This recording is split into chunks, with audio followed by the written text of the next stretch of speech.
Guys, ako nga pala si CJ at samahan nyo nga pala ako mag-relax. Okay. Ano pa yung ito na rin? Tara na.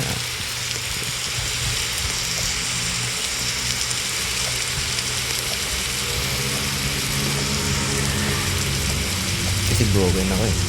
Hindi, joke lang. Wala naman ang broken eh. Wala akong broken. Deserve ko bang masaktan?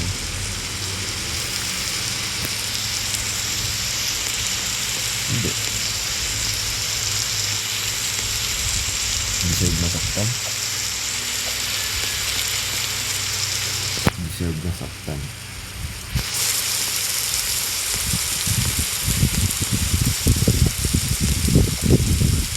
Hindi mo deserve yun. Talagang gusto niya kami. Talagang hindi ko na gusto.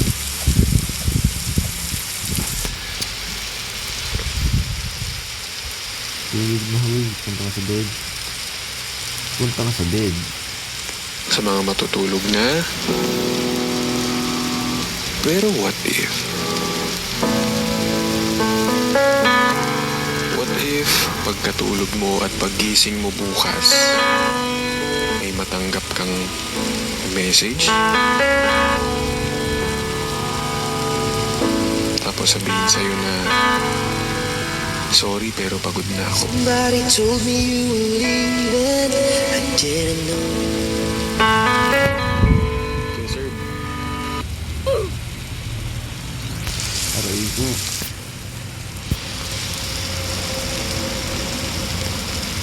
Pag ganun pare, ibig sabihin lang nun, hindi ka pa sapat. Oo. May kulang sa'yo.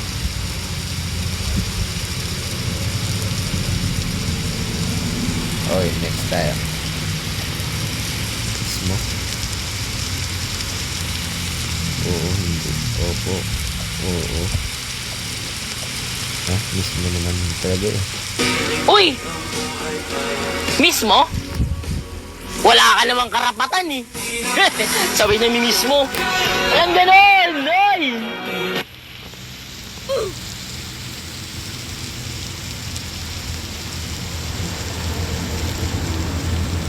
Sakit ng boy.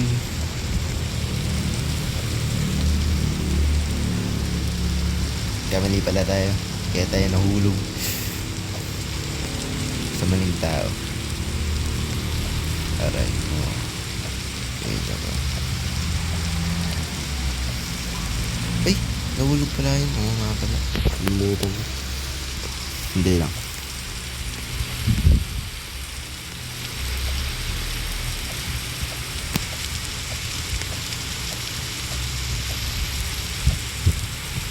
Ha? Sa tingin mo, miss ka niya? Oo. Malay mo. Pero what if namimiss ka rin niya? Namimiss ka rin niya, pero ayaw ka na lang niya talagang balikan. Kasi natatakot siya baka maulit yung nangyari sa inyong dalawa. Natatakot siya na maranasan niya ulit kung ano man yung na-feel niya noon. Pero kung usapang miss lang naman, malay mo naman.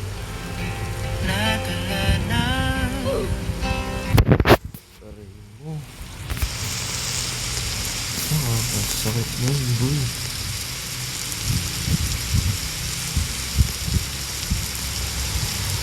Ito yung tawag dito sa bed mo. Ito. Ano to? What if nawawalan na siya ng gana sa'yo? Hindi nawawalan ng gana. Sabihin nun, hindi ka pa sapat. Sabihin nun. Minsan, hindi lang naman what if. Tinatanong ko rin kayo kung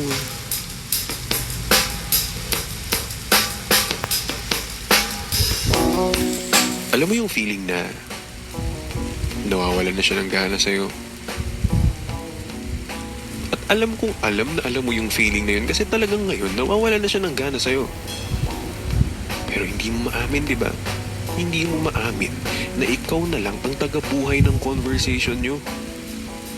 Kakapagod mag-isip ng topic, no?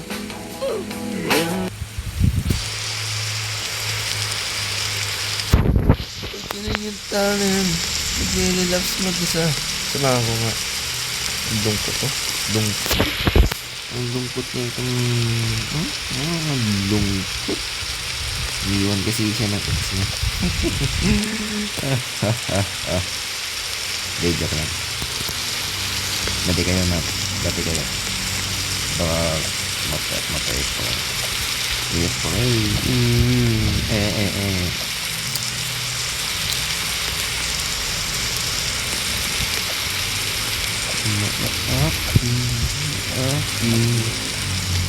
Umaasa ka pa ba? What if, kaya ka naman talaga hindi makamove on? Kasi, deep inside, umaasa ka pa sa kanya eh. Alam kong alam mo sa sarili mo yun. Na kahit meron na siyang iba, wini-wish mo na sana ikaw yun. Ginawa ang breakup para ilayo tayo sa maling tao. At kasunod nito ang moving on. Para tulungan mo ang sarili mo na maging handa sa pagmamahal na tatanggapin mo.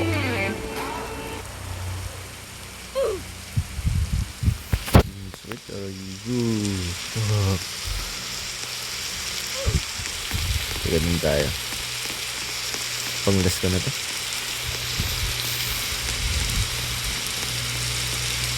Di ko na kaya ito. Oo. Di ko na kaya ito, boy. Sakit na sa damdamin. Ano tayo, nahulog. Nahulog ako. Sa feeling ng iba. Di ka kaya. Aray mo.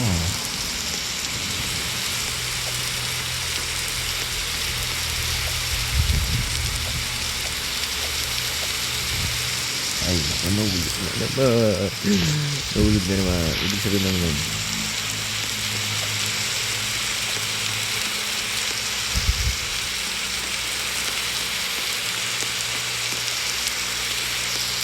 Ito na siguro yung pang-last tapos ito. Ito.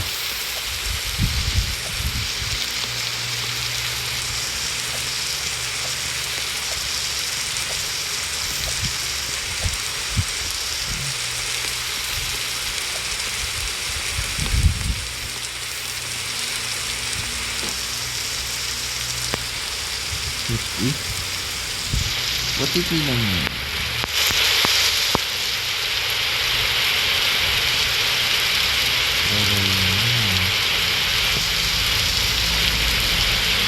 Ba't walang sound? Hindi mo yung sound boy.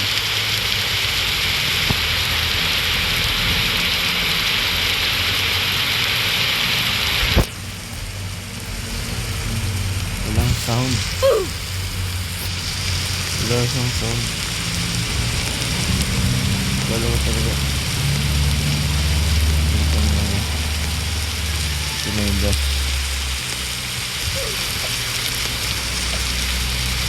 Ay nako, itubig na naman ako. Bigyan talaga.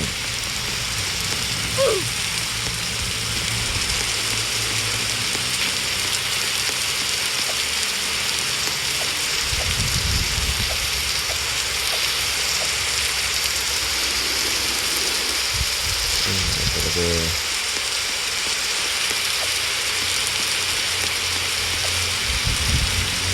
Inis ko na siguro dito. Ilas ko na. Sakit ng mga salita na yan. Inis ko na. Ba't pa kasi ako naglalabak? Ano ka? Up. Today.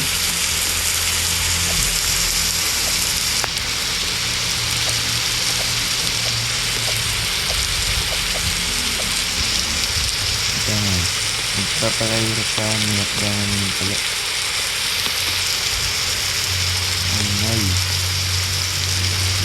Ay, alam ko na. Oo, yung ginawa mo.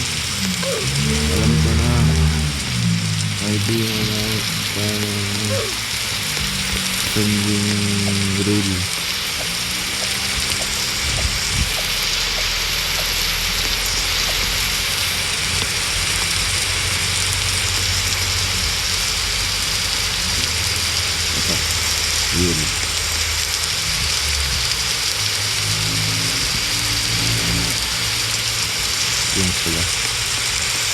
Tapos to.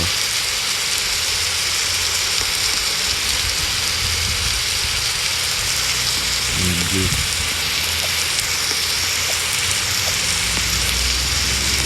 Bang, bang. Ito, ang dami. Ito, nahulog.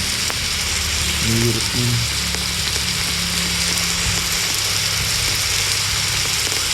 Ano ba yung pinakamahirap ng para? Alam ko lang. Hindi ayun. Ayun.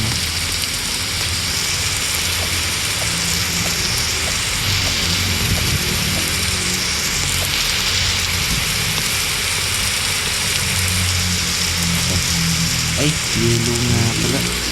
Kalimutan ko. Yellow red. Yellow red na. Yellow red. Yellow red. Blue. Oo, yellow red blue.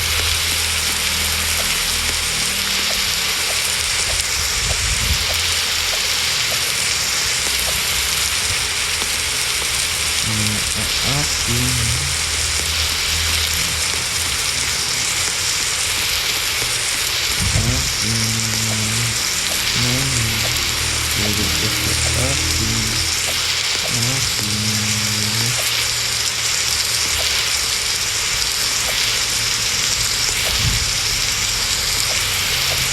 Natik na ako. Nice yun.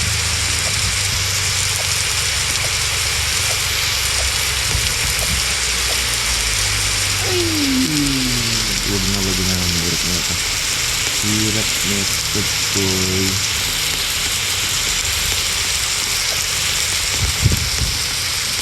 Okay, so ngayon guys, maraming salamat sa panonood.